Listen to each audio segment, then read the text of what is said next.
What's up, guys? We're back again with some more Irish media, some more GRIPT news media. Shout out to GRIPT, guys. Go over and check out them. Subscribe to the channel, all that good stuff. Today, we have a super interesting video, right? It says Irish misinfo body even has the power over mainstream media. So this is a landslide, guys. I didn't actually know this, but it's very interesting. So if the mainstream media, let's say one of their presenters, all right, you know, Tommy Bowe or something. I love Tommy Bowe, guys. What if Tommy Bowe in Ireland, and what if he said something that's misinformation? Could he potentially be arrested and go to jail? I mean, could you imagine that?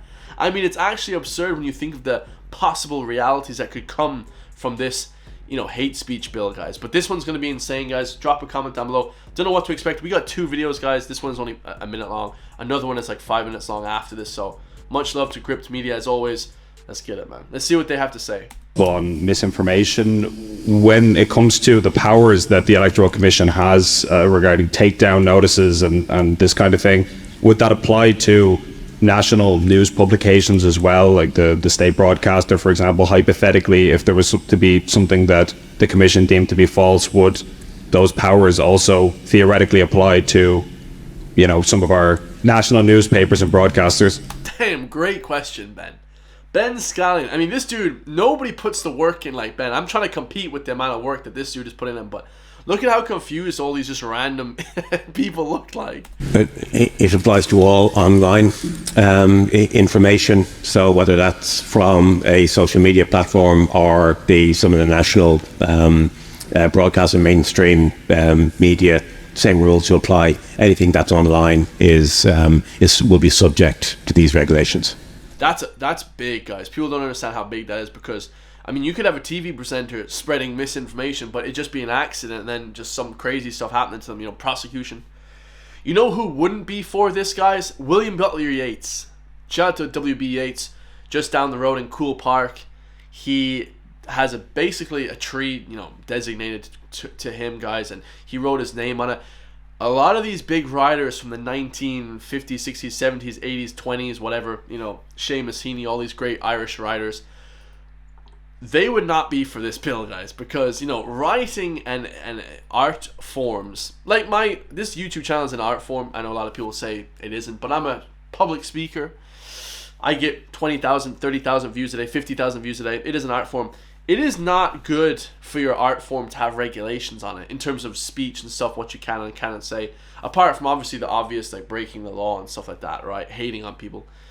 But they definitely wouldn't be for that, guys. A lot of those writers, they wouldn't be for any of that, guys. But today, we've got a new video, guys. Minister asked if he considered how misinformation laws could be abused. So yeah, let's see this train wreck. This is only released like 10 minutes ago as well, so drop a comment down below. Go over to my Patreon, sign up to my Patreon. Loads of uncensored videos over there. I'm trying to support myself with this channel, which I'm already doing, but I appreciate the support on Patreon, guys.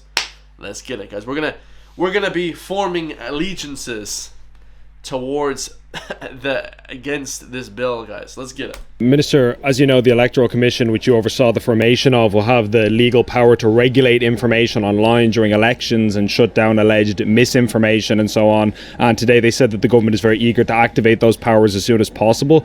But isn't there an obvious danger for democracy in letting a state agency decide what's true or false and giving it the legal power to regulate the truth itself effectively? Well, first of all, the Electoral Commission and Commission Tógán is an independent electoral commission. It carries out its function independently of government, and nothing where do I start with this one? Nothing in life is independent, guys. Your wife, everything like that, even in your own life, wife, whatever, nothing is done independently. It's all given advisory. Hey, you shouldn't do this. Hey, you should do this. Government boards are just people. It's all just people in rooms talking. And anytime anything is given this kind of leeway, it's abused, guys. Let's just be honest. I used to work security for 7 years, right? I used to work security at a posh horse racing competition, let's say, okay, to kind of keep it vague, for like 7 years. And I was a manager 1 year. I was in charge of like 40 people, for 2 years actually, in charge of 40 people. And people abused their positions there. You know, they were security, so they thought they were like, oh, I'm going to abuse my stuff. I never once did that. I was always like, no, we got to go by the book. This is not fair on the clientele, let's say. People abuse their position, so that will be abused for sure, guys. Oh, allegedly, spectively. I've heard that from another Irish YouTuber. So, yeah, that will be abused. Allegedly, spectively. Spectively? I think it's critically important in times we're in that the Commission is able to provide the electorate, people who are voting, with the opportunity to make up their own minds. And I think the notion of online political advertising and making that conspicuous as to who pays for that advertising, but also tackling disinformation during electoral campaigns, I think that's critically important. Because hey, if somebody could write down below what the definition of disinformation is and misinformation is, please write down below what it is, because I think it's complete BS. It's made up by someone who just made up that word. These words, these are like buzzwords that people say nowadays. This guy's this guy's this, this guy's this. It's like these are buzzwords. These words are used so that you cannot argue with people. And a lot of the times, and I don't want to be harsh, but I'm going to be harsh. When I speak to a lot of people, just in general, you know, I know that study says that 70% of people have no critical thought, you know, self-reflection, whatever. They can't even articulate their thoughts or speak on any topic without like mumbling and fumbling. And it's like, are you like lying? You know what I mean? Like, what's with all the notes and stuff? You don't need notes when you're telling the truth. Because we're seeing around the world where disinformation, misinformation can impact on electoral events. Now, it's not going to stifle robust debate in political campaigns or elections. Far from it. It's going to, I think, where it is able to make and should be able to make a judgment call around what is disinformation. And I think that's something that's important in protecting what is a very strong democracy here in Ireland.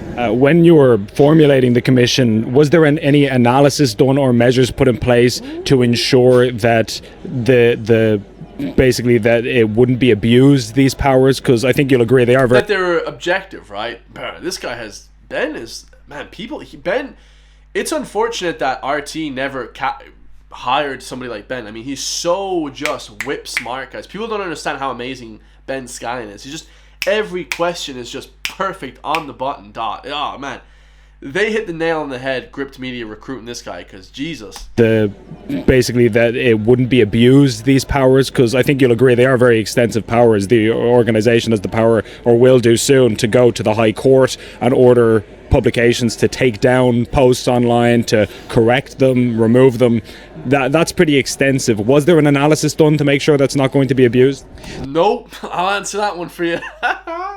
Bro, come on, let's hear this. The Commission is undergoing that piece of work at the moment, so it's just completed its public consultation in terms of its draft research programme. This will form part of that. I think a critically important part of it, that it will be able to look at other jurisdictions as to what works and what doesn't. But I think we will allow the Commission to do its work, complete its research programme, and then put in place its structures as to how it's going to tackle disinformation online. That was the greatest non-answer I've ever heard, guys.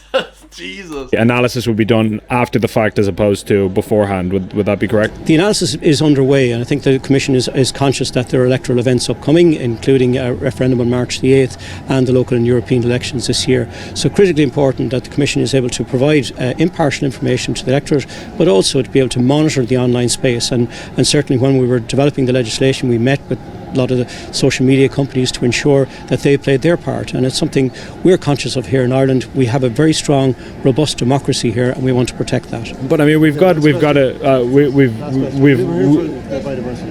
sure. Oh, that's unfortunate. So I mean, he got a few questions in there, to be fair, but I mean, amazing. I would like Ben. You know what I'd love GRIPT Media to turn into? I would love GRIPT Media, and shout out to GRIPT. I would love them to turn into a sort of a Piers Morgan uncensored show. A sort of a True TV uncensored show where people could come on their platform and really, you know, give their honest speech and be grilled by a guy who's on the other side. You know, one of the things I don't see happening in Irish media, just in general, guys, and it's kind of unfortunate actually. You know, if I was a politician, which hopefully I'll run for office one day, absolutely I will run for office, guys, because we can analyze these guns, man. They keep talking about an analysis of stuff. We can analyze different things, right? Because it's just a BS term to analyze lots of different things. I'd love to have it so the debates and stuff like that are done debating. Like in the US, guys, you always see right-wing versus left-wing people coming together and arguing, like, especially on the internet and stuff like that. Not that it solves a lot of things, but it feels like people don't do that here. People just don't. They just don't want to talk to the other side. Don't talk to that side. We got to have a discussion, guys. And if I ever ran for political office, let's say, I would absolutely 100% debate absolutely everybody and anyone. You know what I mean? Absolutely everyone, guys. Anyone that wants to come talk to me, absolutely. Let's sit down. Let's have a proper professional discussion. Let's be professionals and discuss the topic at hand, guys. Compromise on a few different topics, because people can't even compromise nowadays. You know what I mean? It's like fanatical neuroticism almost. So yeah, let me know what you guys all think. Amazing video. They're getting crazy views, guys. Wild views. So let me know what you all think. I love you guys. I'll see you all in the next one, man. Peace.